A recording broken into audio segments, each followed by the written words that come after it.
Bienvenidos de vuelta. Gracias por conectarse otra vez.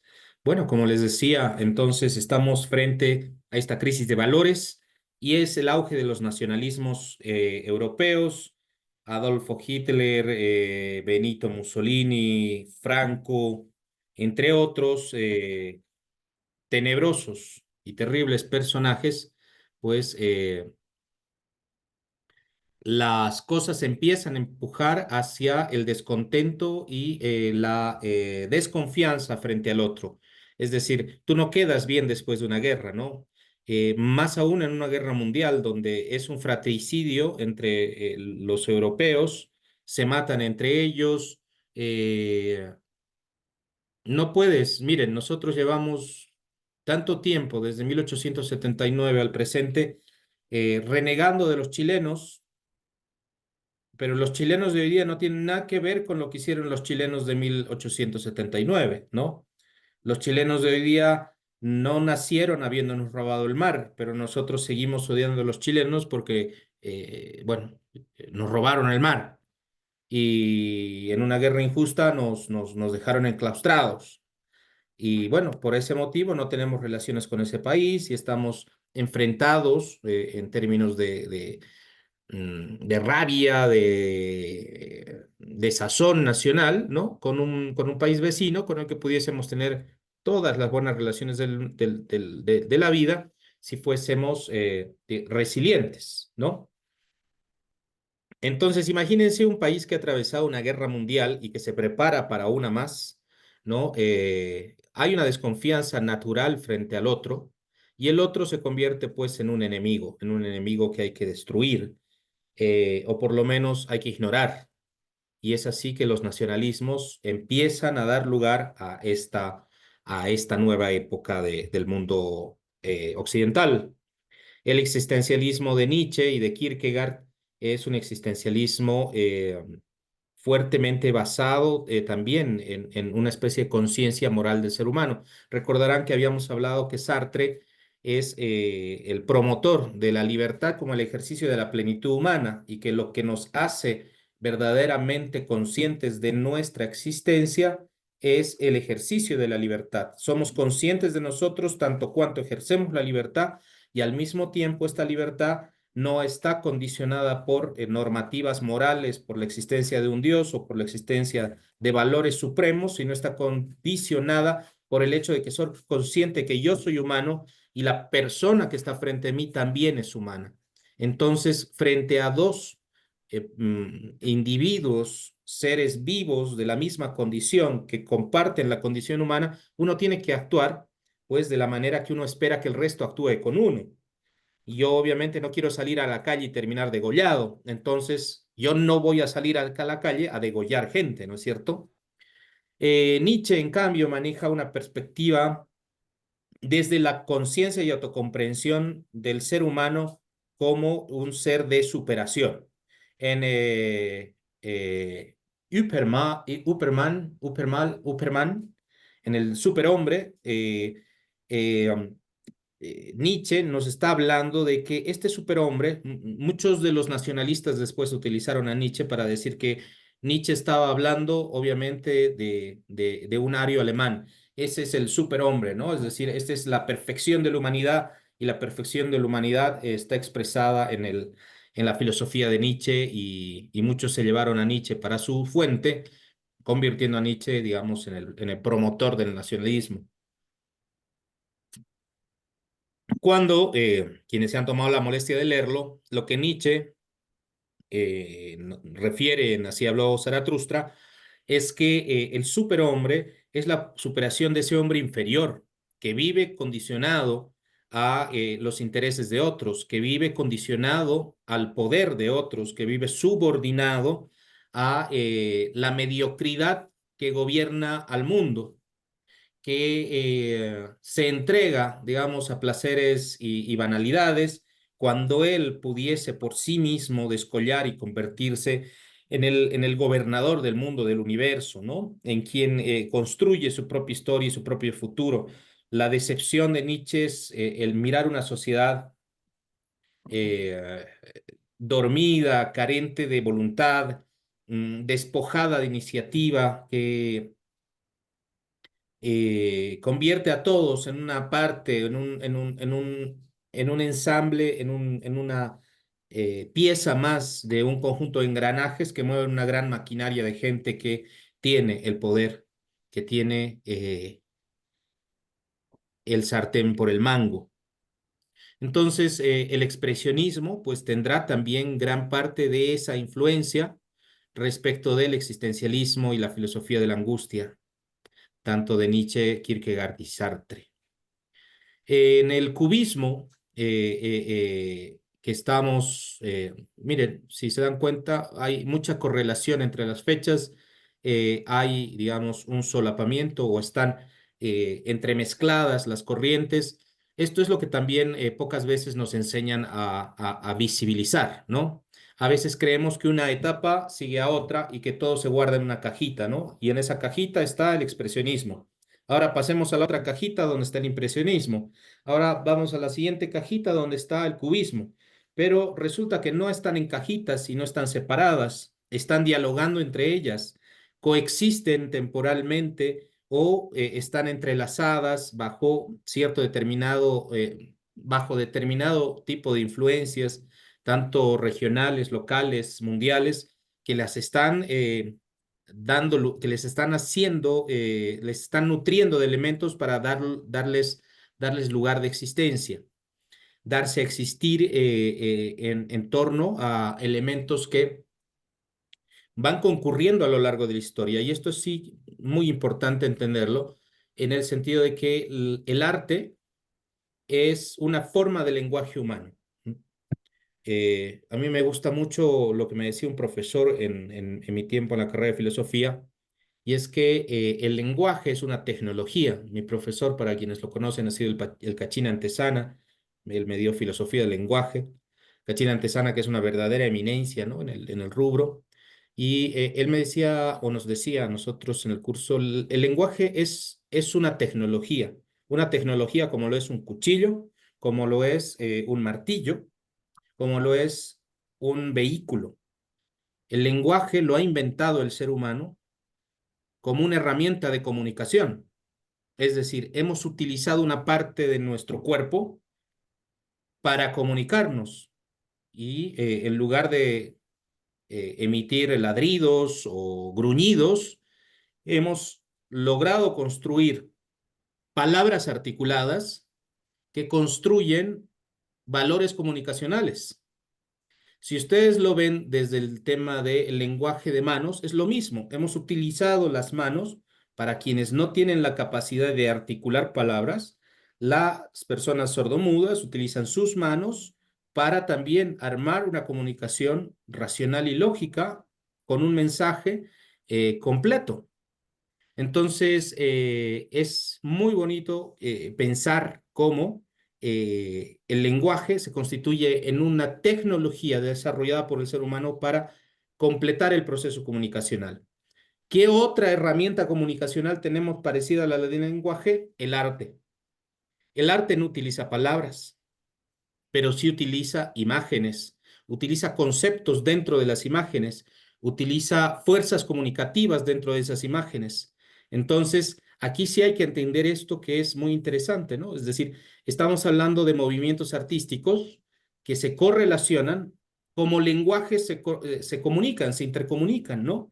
Yo muy posiblemente no puedo hablar con un chino a través de palabras porque él tiene un lenguaje distinto al mío, pero igual que los sordomudos, haré a través de señales procesos comunicativos que me intentarán hacerme entender con el chino.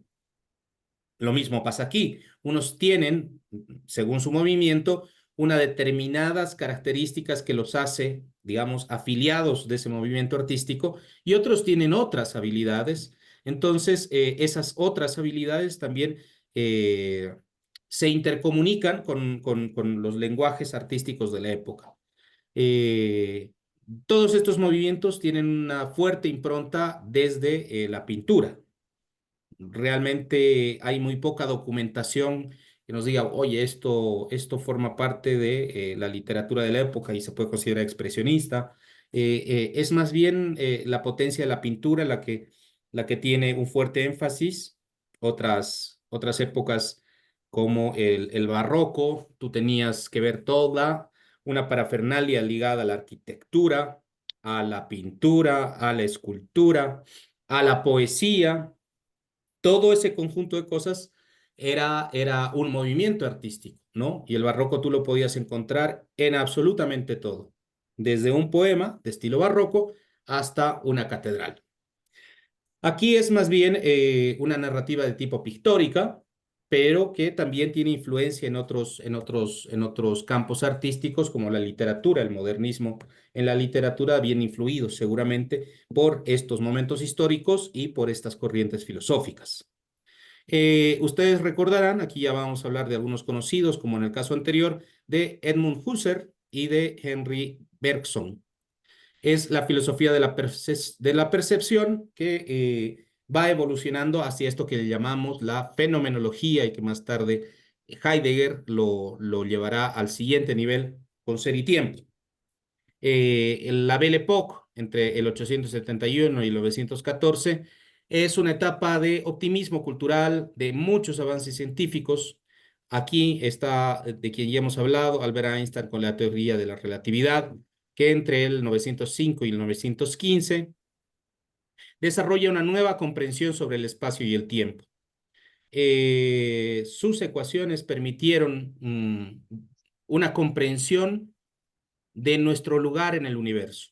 Y eso es sí muy importante porque cambió para siempre nuestra autopercepción respecto al tiempo, respecto al mundo y respecto al universo. Eh, y bueno, innovaciones tecnológicas como la fotografía, ya lo habíamos mencionado, y muy pronto el cine. Esther, adelante. Listen, disculpe la interrupción. Hay colegas que no pueden ingresar a la reunión. Quizás hay alguna dificultad. Listen, si lo podría revisar un poquito. Tengo 20 participantes y somos 21, es decir, estaría faltando uno. Sí, me acabaron de escribir, Listen. Debe ser la Listen Ruth Ok. Fuertes. A ver, dame chance, vamos a ver aquí los participantes. No tengo solicitudes pendientes, no sé si puedes ver mi lista de participantes.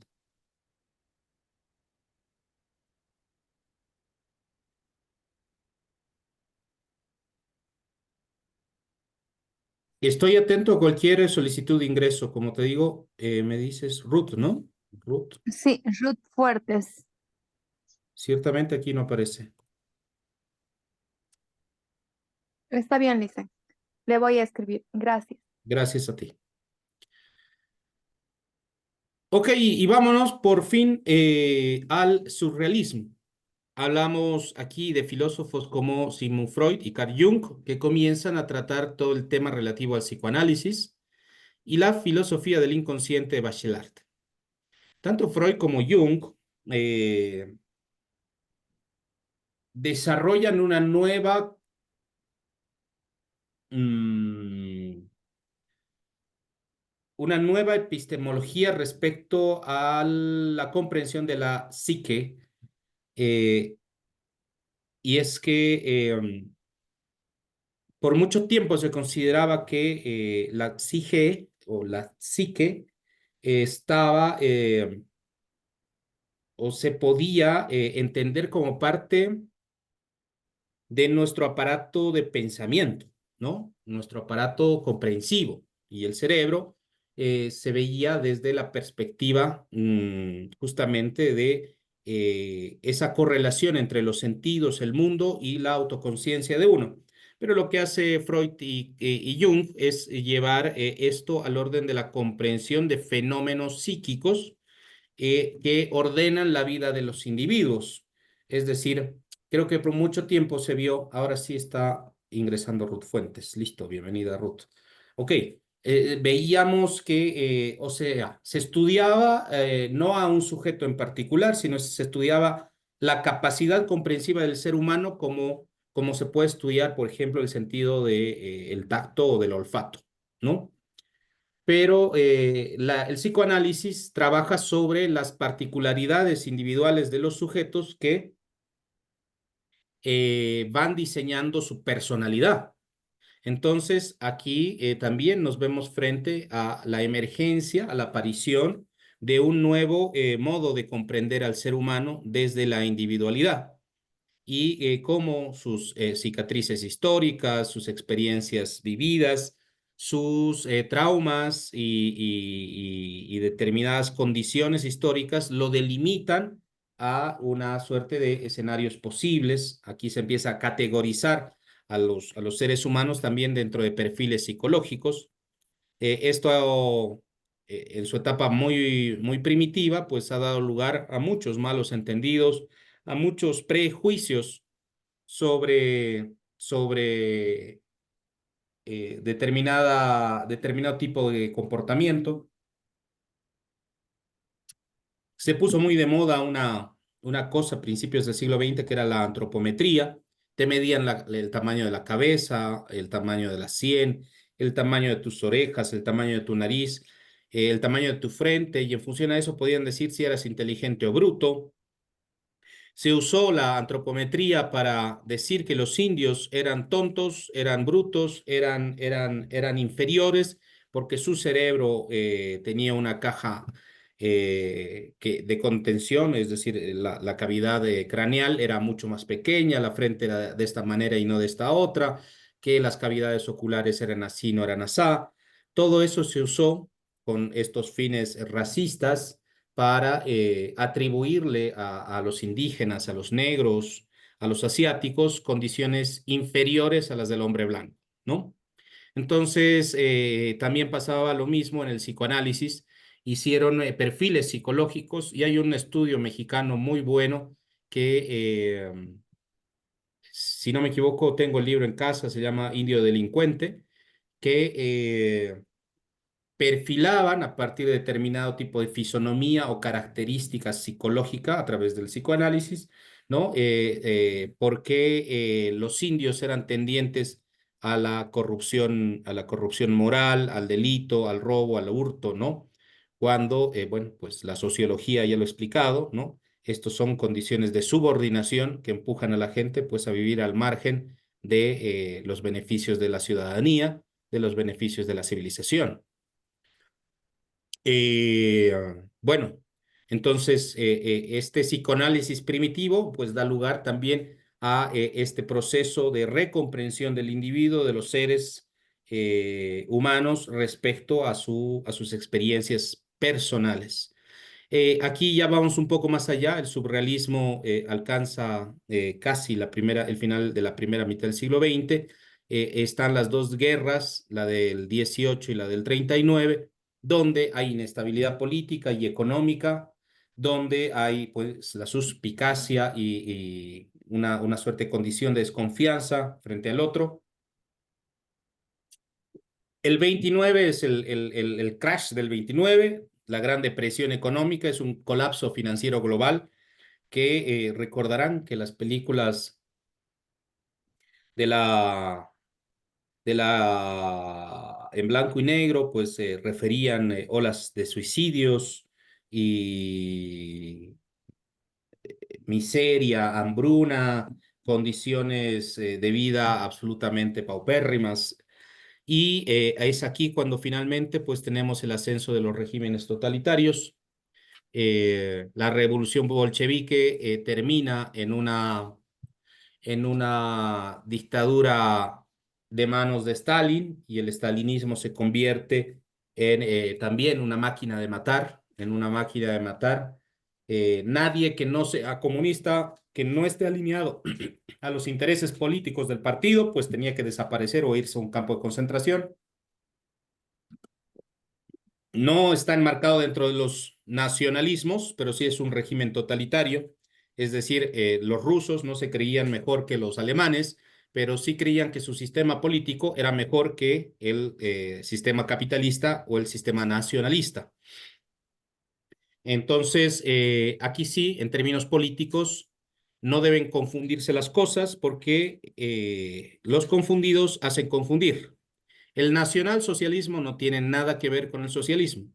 El nacionalsocialismo es una filosofía política que quiere separarse del capitalismo y quiere separarse del socialismo. Y se entiende a sí misma como que nosotros como pueblo hemos de construir nuestra propia riqueza sin la ayuda de los demás y para beneficio de nuestro propio pueblo.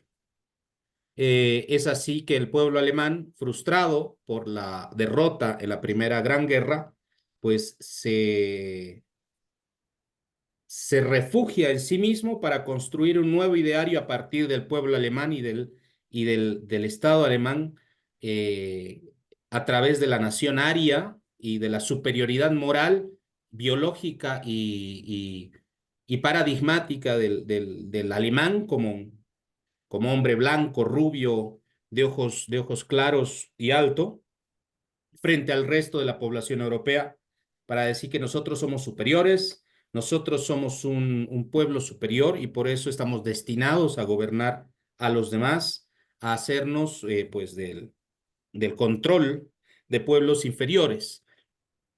Esa es tanto la razón de ser del nacionalsocialismo y que influyó también en corrientes políticas en Latinoamérica. Y ustedes recordarán, o sus padres lo recordarán, el movimiento nacionalista revolucionario es una corriente política de corte nacionalista. Por eso se llama movimiento nacionalista revolucionario. Y estaba muy, muy cerquita a el nacionalsocialismo alemán. Es decir, nosotros los bolivianos, y ahí se creó la conciencia del mestizo, ¿no? Que somos una mezcla de indios y de blancos, y recordarán los trabajos de Franz Tamayo, y he olvidado el nombre del otro, Alcides Arguedas, sí. Alcides Arguedas y Franz Tamayo hablaban más o menos de lo mismo, pero desde perspectivas distintas, ¿no? Alcides Arguedas reclamaba que el mestizo era lo peor del indio y del blanco. En cambio, Alcides Arguedas decía que el mestizo era lo mejor de ambos pueblos y que ese mestizo constituía el ser boliviano. La nacionalidad boliviana es la construcción de esos dos pueblos unidos en uno solo y que van a llevar adelante la construcción de un pueblo superior, moralmente y respecto a su pasado, siempre mejor. Por eso el nacionalsocialismo, el movimiento nacionalista revolucionario, inventó la conciencia de que el indio, el indígena, ya no era indígena, sino era campesino. Es decir, ya no vamos a llamar a los aymaras aymaras, ya no vamos a llamar a los quechos quechuas, y como la mayoría de su población estaba en el campo y se dedicaban a la vida agrícola, se van a llamar campesinos y se acabó. Ya vamos a homogenizar al boliviano como el hombre mestizo y su nacionalidad, su única nacionalidad posible es ser boliviano. Entonces, esa es una construcción nacionalista. Bueno, lo mismo hicieron los alemanes, solo que tenían plata para comprar armamento. Así que compraron todo el armamento que pudieron adquirir, fabricaron toda la que podían fabricar, toda su industria estuvo diseñada para ser una máquina de guerra y se lanzaron a la destrucción. Lo mismo pasó en Italia con Mussolini, lo mismo terminó pasando con Franco en España, entre algunos otros lamentables referentes de esta corriente política. Bueno, entonces ya haciendo un resumen rapidito de lo que hemos visto, el empirismo enfatiza el conocimiento basado en la experiencia sensorial y el positivismo promueve el conocimiento científico basado en la observación y la lógica. Recuerden a Luke y a Comte dentro de estas corrientes tan importantes. La revolución industrial transforma la producción de la vida urbana en Europa, especialmente en Gran Bretaña y Francia. Gran Bretaña, que siendo el imperio más grande conocido hasta la fecha, pues descolló frente al resto de sus, co- de sus, del el resto de los otros países europeos por su fuerte empuje industrializador. La invención de la fotografía, también le hemos mencionado como parte de esta época. En el expresionismo, a Nietzsche y a Soren Kierkegaard, que exploran la individualidad, la libertad y la angustia existencial. Y la filosofía de la angustia de Sartre examina la desesperación y la libertad en un mundo sin sentido inherente. Perdón, en un mundo sin sentido inherente. Esa conciencia respecto a un mundo sin sentido está bellamente expresada tanto en su trabajo literario como en su trabajo filosófico. Momentos históricos determinantes: la Primera Guerra Mundial, una gran conmoción psicológica y social, la crisis de valores, el fin de la Belle Époque, el cuestionamiento de las normas y valores tradicionales, el auge del nacionalismo, la creciente tensión y los conflictos en Europa que llevan a la guerra. En el cubismo, habíamos hablado de Henry Bergson, que explora la percepción y la intuición como formas de conocimiento, y a Edmund Husserl, que investiga la experiencia directa y la conciencia intencional. Esto de la conciencia intencional se refiere a, si lo damos la vuelta, ¿qué intención tiene tu conciencia? ¿No? En otras, en otra manera de decirlo, es decir, yo consciente me abro hacia el mundo, pero con una intención, ¿sí? Una intención comprensiva. Y esa intención comprensiva me aprovisiona de una conciencia histórica y relacional con el mundo. Momentos determinantes de este periodo: la Belle Époque, considerado un periodo de prosperidad, avances culturales y científicos en toda Europa. Eran momentos donde había una gran confianza por el ser humano y su ciencia. La teoría de la relatividad a principios del siglo XX nos abrió hacia la comprensión de un universo maravilloso. eh, Podíamos, o a través de la teoría de la relatividad, se pudo acercar las dos grandes teorías de la física de las cosas pequeñas con la física de las cosas grandes.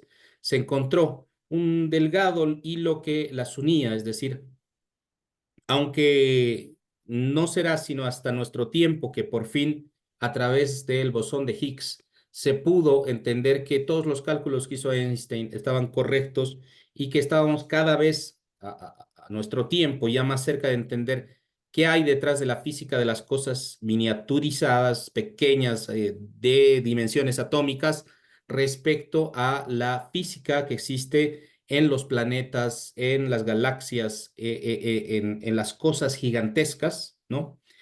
Hay una relación física entre ambas teorías, y esto pudo dar lugar a una comprensión muchísimo más amplia de nuestra condición en el mundo y en el universo.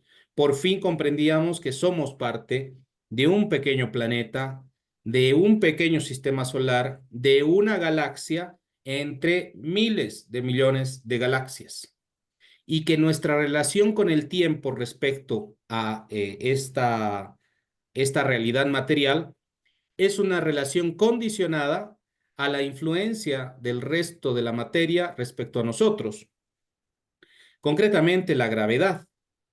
La gravedad es la que nos permite eh, interactuar con el universo en categorías temporales, en categorías temporales. En 10 minutos se va a cerrar la sesión. Para que lo tengan presente, les estaré avisando para que tengan o prevean, por favor, reingresar a nuestra sesión. Entonces, esto sí es notable, es muy importante que lo tengamos presente, porque esta comprensión de nuestra humanidad tan chiquita, ¿no? Solo mirando la historia completa del mundo en el que vivimos, del planeta en el que vivimos, nos damos cuenta de que la existencia del Homo sapiens eh,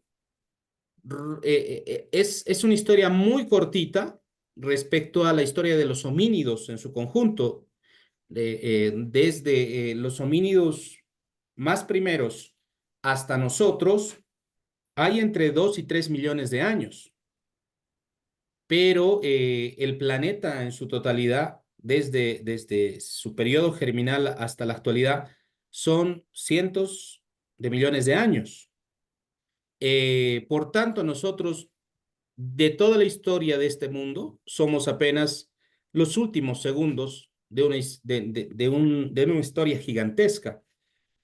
Es decir, históricamente, nuestra humanidad no representa absolutamente nada en la historia del mundo. Somos tan importantes como las hormigas, así y de ese tamaño. Por tanto, todas estas conciencias sí resignifican nuestra autopercepción respecto a nosotros mismos, y eso se expresa a través del arte. En el surrealismo habíamos hablado de Freud y Jung, que investigan el inconsciente, los sueños y los deseos reprimidos. Es especialmente motivo de interés para Freud el tema de los sueños y de lo reprimido y de las infancias de las personas, ¿no? Hablaba del mito de Edipo como una figuración de que los hijos varones están enamorados de su madre y que buscan en las mujeres con las que se relacionan una imagen equivalente a la de su madre. Entonces, críticos posteriores a Freud renegaron mucho de estas interpretaciones advenedizas que tenía Freud respecto a la condición psicológica del individuo, ¿no? Y aquí partamos de un elemento que me parece natural a la hora de abordarlo, ¿no? ¿Cómo puedes tú prefigurar que todos los hombres de todo el mundo deben identificarse con un mito griego que habla de relaciones de parentesco de una familia nuclear tradicional? Eh, entonces, ¿por qué se crean categorías, digamos, universales para la psicología, pretendiendo de que ese mito es un mito universal y las relaciones de todos los hombres deben ser una equivalencia a ese mito? Por tanto, todos los hombres están enamorados de su madre y buscan en otras mujeres una imagen de semejanza con la de su madre, ¿no? Entonces, ya luego el psicoanálisis fue defenestrado por la psicología moderna, ¿no? Es decir, no se pueden hacer interpretaciones advenedizas en función a lo que te ha surgido como una gran idea en tu cabeza. Tienes que probar que esa materialidad es real, es decir, tienes que probar que realmente es así. De lo contrario, no puedes hablar de universales. Bueno, pero este es un tema aparte. Y Bachelard, que explora la imaginación y la poética del espacio. Momentos determinantes: las dos guerras, la crisis económica del 29 y el ascenso del fascismo.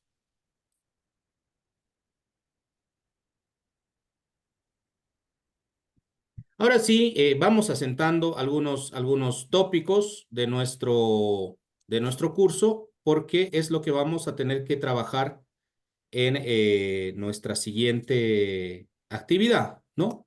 Que es la de elaborar esta infografía, este material pedagógico con el cual podemos también trabajar con no, perdón, con nuestros estudiantes esta etapa histórica del arte, ¿no? Empecemos pues con el impresionismo.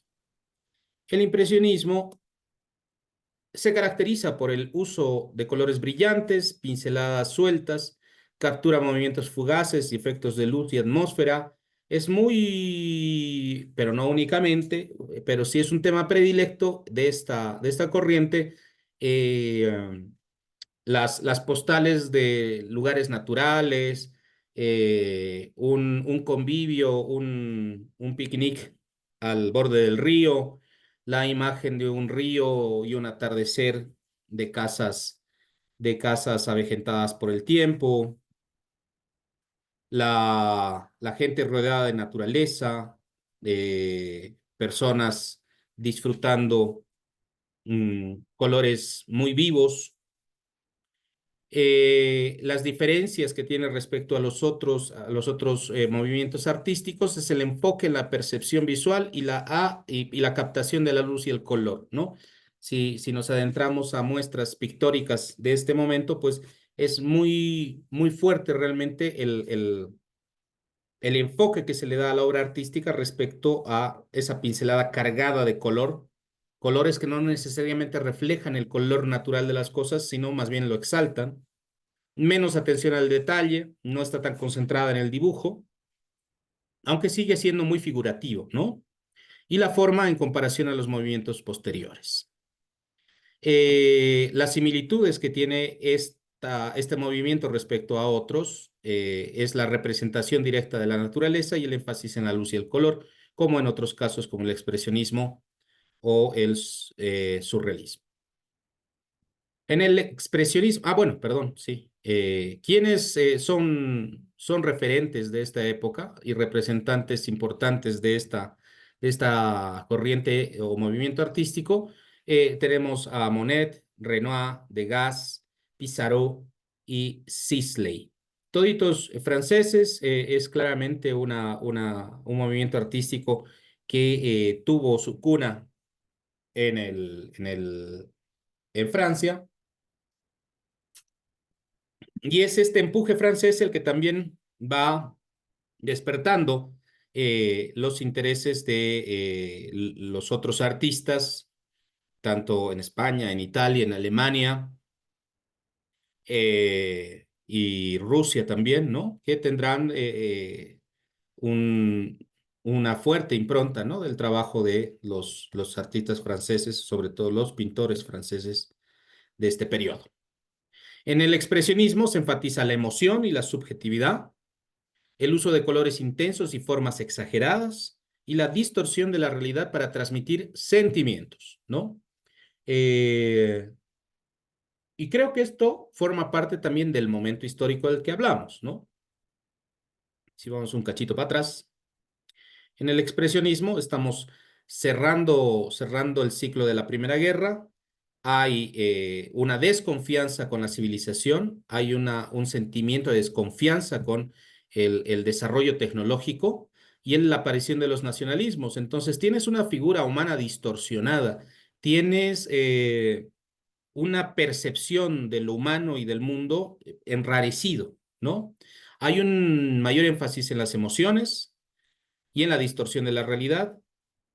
Estas son sus principales diferencias respecto a los otros movimientos artísticos. Expresión de angustia y desesperación. Aquí, pues, se acordarán otra vez de Nietzsche y de Sartre, la representación subjetiva y dramática de la realidad. Hay, en términos comparativos, también el uso de colores fuertes y formas dramáticas y expresión de sentimientos intensos. Acá, entre sus representantes, están Edvard Munch, Egon Schiele, el primero de Noruega, el segundo de Austria, Ernst Lubin Kirchner de Alemania, Kandinsky, Vasily Kandinsky, un ícono del expresionismo ruso, y Frank Marc de Alemania. Aquí estamos un poquito más al norte y más al este, ¿no? Es decir, los países nórdicos, germánicos y los países rusos, perdón, el pueblo ruso tendrá en sus representantes artísticos estandartes del expresionismo. Bueno, en un ratito más se cierra la sesión y volvemos a